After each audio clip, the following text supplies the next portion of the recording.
We got to say meme 9 times in one line.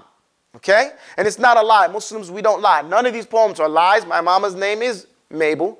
She's a math teacher. She's an English teacher. She used to be, I should say. So it's nothing that we're lying about. So the reason why we're doing this line is what? In order for us to practice the makhraj of meme. Say, my mama. No one has a problem finding the makhraj of meme, right? Mastered math. Manipulating meme. She multiplied and by my pops by 40, she had me. So we learn from this line that 40 is the numerical value of meme. That's the only reason for the line. Okay? Next, raise it up, please. It says Tajweedu Meemun has how many rules? 3 rules. This you all should know. Everybody should know. Tajweedu Meemun has 3 rules. This you all should know. What are the rules? Idgham, Idharu. You'll learn them as you go. Don't worry about them right now. Just memorize and go. Okay? Learn them as you go. Meaning, right now is not the time to try to figure out how do 3 rules work with 1 letter. Okay?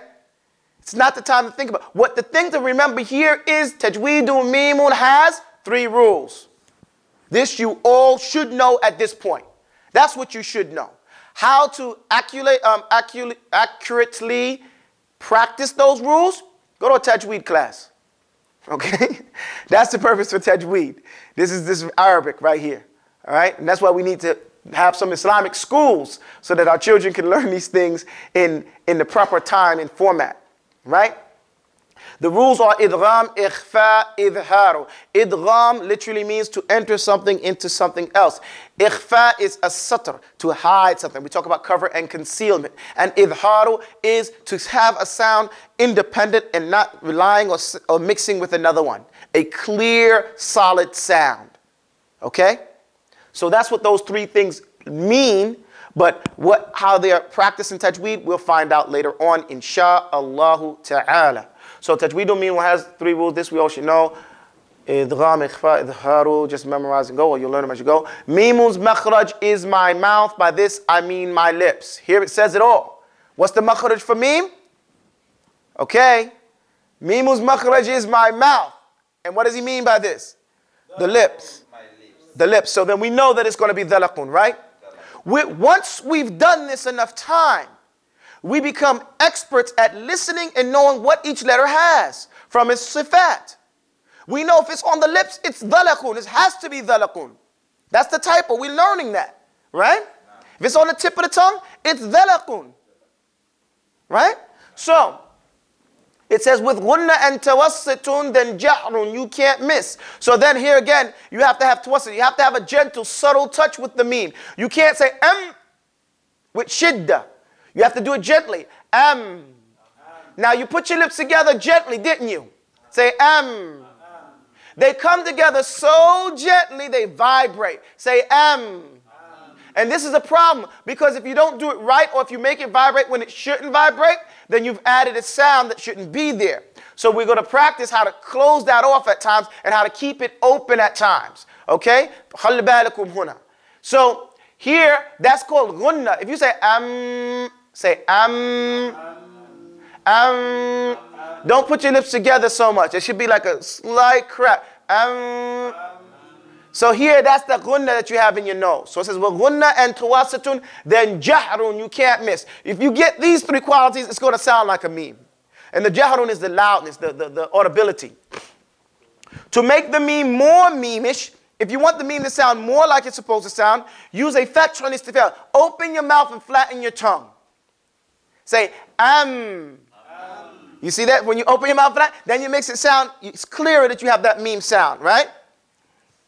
Then it says, then dhalaqun, to make the moves, to make your meme more well. And of course, dhalaqun is mentioned here last because it's not used in the pronunciation of the letter, but it is known that it's dhalaqun. So there's a point that we know that anything that comes off the lips and the tongue, edge of the tongue, is dhalaqun, right? Let's go on. That one's done. Do we have any questions about that? Moving right along, we go on to the noon. Noon.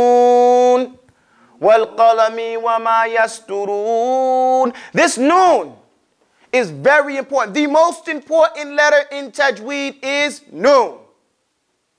What's the most important letter in Tajweed? Noon. Okay. That's right. Noon is the most important. That's very important. All the other rules deal with noon. It's the first rule that's taught.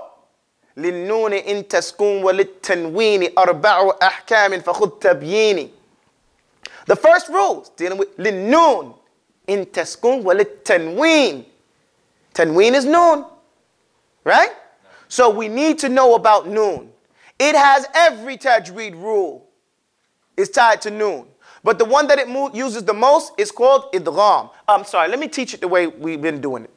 It says, now no one knows the Nile like that navigating noon. A 50 on his compass, idgham on his main tool. Your tongue is up and to the front, the ghunna in the nose, with dalaqun all on the gums and jahrun in the holds. Tawassatun and fathun, the noon has istifal, and knowledge of your place of port will help your noon fare well. Noon. Now, if we go back down and we think about this, it says, now no one knows the Nile like that navigating noon. Check that out. It's just giving you the sound of the N sound again. Now no one, say it. Now no one knows the Nile. Now no one knows the Nile. Yeah, raise your voices, men. Now no one knows the Nile. Now no one knows the Nile. Like that navigating noon. Like that navigating noon. Here, the noon is made to seem like a ship that's in the ocean, a small vessel that's in the ocean traveling about. Why? Because the noon travels from letter to letter, changing the way that letter is pronounced based on the relationship it's going to have with that letter. So sometimes it shows up, man amana. You see, the noon comes, amana is right there. Sometimes it shows up, it's like man yaqulu, right? And it comes, man, the yak shows up so that it goes. Mirabbi. The lamb, the noon comes with the ra, and the noon is gone still.